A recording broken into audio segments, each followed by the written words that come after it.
Okay, this is Gary Johnson, and I'm here with Randy Jones. And Randy Jones has wrote a beautiful poem, and he's about to read it for everybody can hear. The title of my poem is called Troubled Waters. It goes, my troubled water is bound by bars, real big waves of emotional scars. There was no paddle nor a boat, just a man just trying to float. Shaken waves of broken relationships, followed by several failed attempts.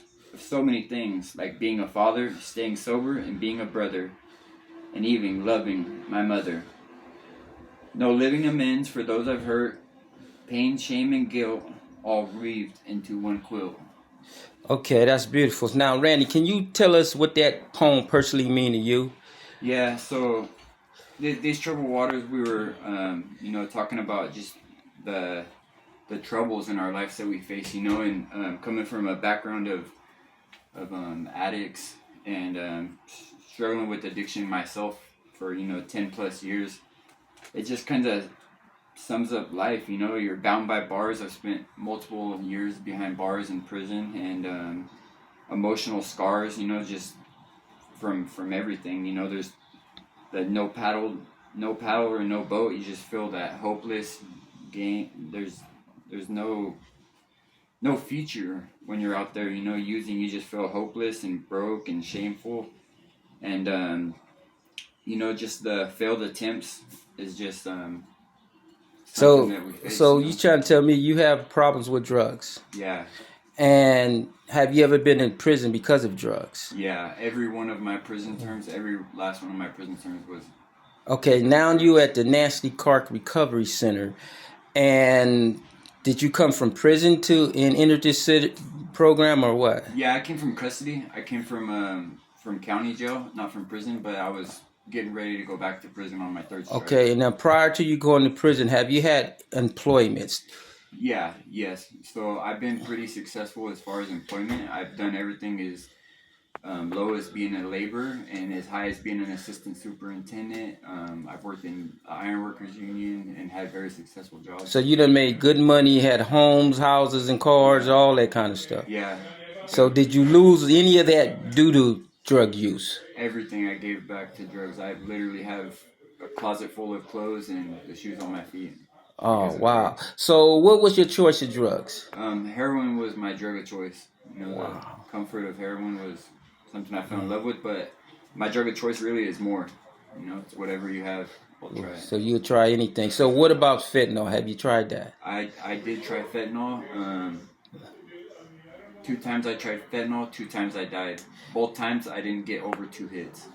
And you OD'd? I OD'd both times. Wow. I went out, Yeah. So how was you revived? Did they have to narco you or? Yeah, I was narcaned by the police. The people that I was with, I guess, left the vehicle, and I woke up with the police department and the fire department in my face telling me that they narcaned me, So apparently you didn't had a good career as far as working. So what goes down when you end up using drugs and end up in prison?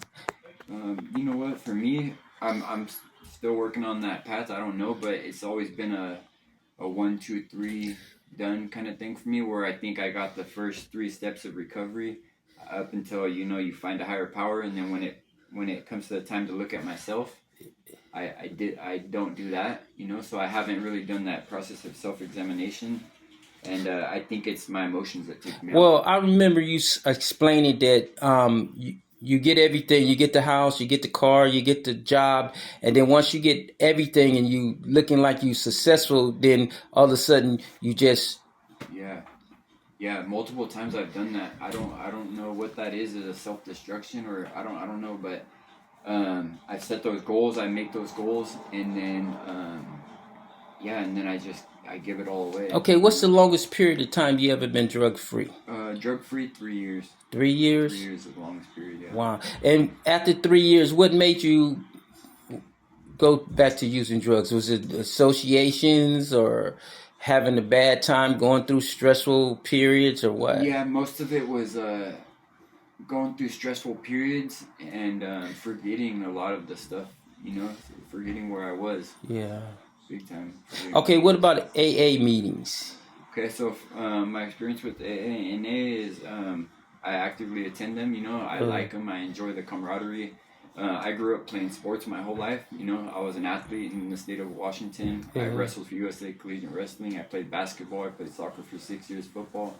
And I like the fellowship. I like to be around people. So Yeah. I'm a big believer in NA and AA. Well, my experience is a lot of people that was drug addicts, they say that they go back to drugs after they stop going to meetings. Yeah. Is that the case? Absolutely. You know, and the last couple times I got sober, I brought someone with me to AA, to NA, and I always had to have that person or somebody with me. And as soon as I stopped going, I relapsed. Okay. So what are you going to do different now? Because you at the Nancy Clark Recovery Center, and we go through AA, we go through NA, we go through anger management and stuff like that. So what are you going to do different since you already had this experience with these programs? Yeah. So for me this time, it's I'm gonna independently, you know, run a program. I'm not gonna depend on anybody. I'm gonna try to live life on life's terms by myself first before I involve family, friends, and relationships. And I'm gonna work through those 12 steps for sure. So because my purpose is really to show people what happens when we can't overcome the drug. So if anything, any advice you can give to people that might be listening to this or watching you right now would help them maybe going through the same thing you going to. They want to stop, but they can't stop. Yeah. So ask for help, man. Ask for help. I remember being desperate, and I remember the moment of picking up, getting high, and not wanting to get high as I'm getting high. And that for me was the worst feeling. So if I have any advice, stay consistently persistent. Don't worry about if you failed in the past. Don't worry about, you know, tomorrow. Get it tonight. Get it today. You know, get help as soon as you can. Get tied in with the network of people, and take it slow, but for sure reach out. Okay. Now, did anybody bring it to your attention about Nancy Clark? How was you brought to this program? Yeah, so I was in custody. I had a cellie that was next to me. He said he had a friend that worked, you know, with programs, and you know, looking at my third strike and a life sentence. I didn't think I had a long shot, but I just called Farah, and Farah got me in. Okay. She pulled some strings. Okay. And, and I'm here today. Okay. Well, we're glad to have you, and thank you for this interview. Thank you. And that's it. Thank you. All right, thank you.